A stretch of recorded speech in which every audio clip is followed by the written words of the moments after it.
Boy bo'lishning o'zi 3 ta instrumenti bor. Birinchisi pul ishlashni bilish, pulni saqlashni bilish, pulni ko'paytirishni bilish. Ko'pchilik pulni ko'paytirish bilan ovora bo'lib qoladi-da. Eng katta xatolardan biri shu. Avval pulni saqlab bilish kerak. Hammamiz 90% holatda insonlar pul ishlashni bilishadi, lekin saqlashni bilishmaydi. Sablaznga juda ham tez uchib qoladi. Masalan, yangi telefon olish kerak, yangi notebook olish kerak, yangi kiyim olish kerak, qayoqqadir borish kerak va hokazo. Shu sotsialniy общество nima qilayotgan bo'lsa, o'shani qilishga harakat qiladi. Ana endi shu oyda $1000 topdingizmi? O'sha $1000 dan qanchasi rasxodingizga ketyapti? O'shani olib qo'yasiz. Qolganini prosta podushka bo'lsin, seyf bo'lsin, tam bank bo'lsin, biz razница olib qo'yasiz. Va o'zingizga aytasiz, 5 marta zarur bo'lgunicha bu pulga tegilmayman.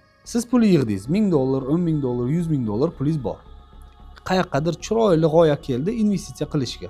Qaysidir yaqiningiz aytdi, mana shu yoqqa investitsiya qilsang dedi, mana shu kriptovalyutani olsang, mana shu biznesga tiksang, mana bu boshlasang, zo'r daromad qilasan dedi. 5 marta rad javobini berasiz. 5-chisini rad berganingizdan keyin 6-chisiga o'zi tayyor bo'lasiz. Ana endi birinchi rad berish bilan 5-chi rad berish vaqti 1 oydan 6 oygacha bo'lishi kerak. 6-oyga borib siz rad javobini o'zi qaror qabul qilaman degan paytingizda mana bu oldingi 5 ta sizga kelgan takliflarni bir tarixini o'rganib chiqasiz. Shu biznesga borganingizda yaxshi bo'larmidi?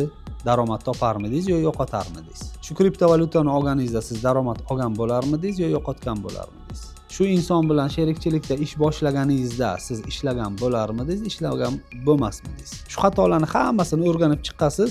6-chisida sizga chotki instruksiya bo'ladi oldingi qilgan xatolarni. Mana shuni o'zi sizga to'g'ri investitsiya qilishni o'rgatadi, xatolardan qochishni o'rgatadi. Prosta pulingizni 5 oy uxlatib qo'yasiz, ishlatmasdan. O'shani ishlatmaganingiz sizga ishlagan hisoblanadi. Chunki siz bugun $1000 topdingiz, bu biznesga tikdingiz, $2000 topdingiz, u biznesga tikdingiz, u sherikchilikka ish boshladingiz, ularning hammasi 1 yildan keyin nolga teng bo'ladi. Nima uchun?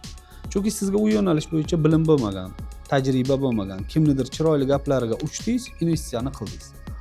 Qaysidir holatda sizni $1000 $10,000 bo'lish ehtimoli bor edi. Lekin keyingi 5 yillikni oladigan bo'lsangiz, keyingi 5 oylikni oladigan bo'lsangiz, скорее всего bilingiz bo'lmaganligi uchun siz u yerda pul yo'qotgan bo'lardingiz. Shuning uchun pul saqlashni bilish kerak, undan keyin pulni o'zi ko'payish boshlaydi. Oldingi qilish ehtimoli bo'lgan xatolarni bitta darsini olasiz, u sizga konkretniy дорожный karta instrument bo'ladi. Pul yig'ishni san'ati shunda. Rad javobini berishni o'rganish bu pulni ko'paytirish uchun yaxshi instrument hisoblanadi.